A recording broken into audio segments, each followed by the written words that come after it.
Saudara dan saudari yang dihormati sekalian, antara 19 Ogos dan 22 September, Agensi Laksana telah menjalankan kaji selidik prihatin untuk mendapatkan maklum balas orang ramai mengenai impak pelaksanaan pakej prihatin kepada mereka.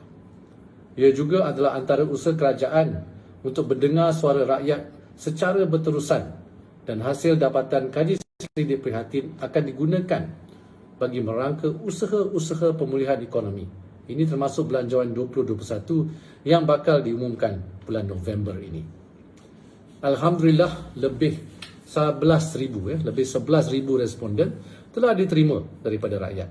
Ini termasuk sesi turun padang yang telah dibuat oleh pasukan laksana ke lebih 10 lokasi seluruh negara, termasuk Kuala Lumpur, Cyberjaya, Melaka dan Kuala Terengganu.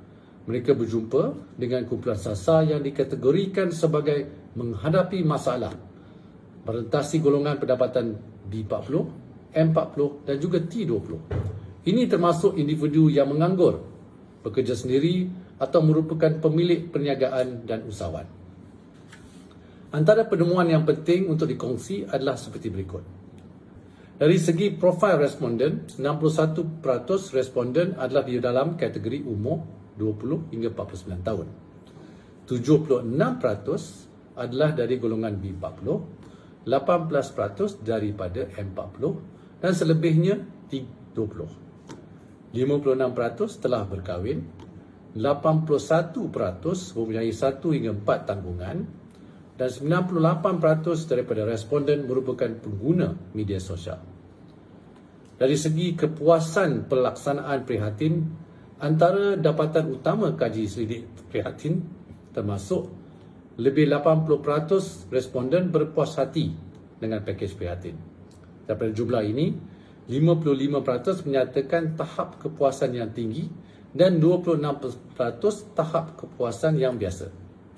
Apabila tahap kepuasan ini dipecahkan mengikut jenis dan tempoh bantuan, ini didapati bagi bantuan secara bersekali sahaja ataupun one off, antara bantuan yang menerima markah kepuasan yang tertinggi ialah BPN ataupun Bantuan Prihatin Nasional dan juga MySalam.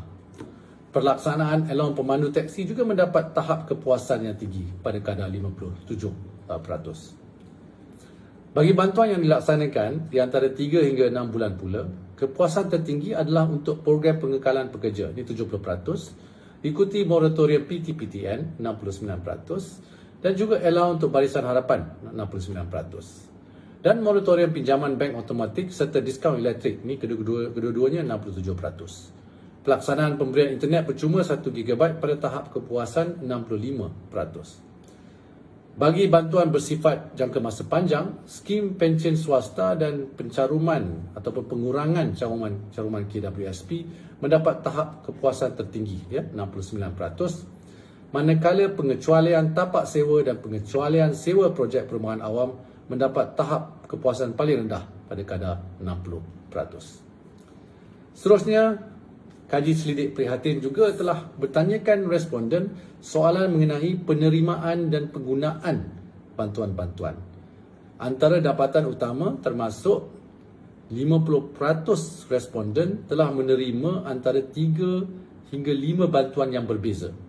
Ini menunjukkan bahawa kepelbagaian bantuan prihatin telah dapat melindungi rakyat daripada pelbagai sudut keperluan. 77% responden yang telah menerima bantuan prihatin telah menggunakannya untuk perbelanjaan isi rumah. Perbelanjaan isi rumah yang utama adalah kos makanan, diikuti utility dan juga kos pengangkutan. Daripada kesemua langkah-langkah di bawah prihatin, 3 bantuan utama yang diterima dan dimanfaatkan responden adalah BPN, bantuan prihatin, internet percuma dan juga diskaun elektrik.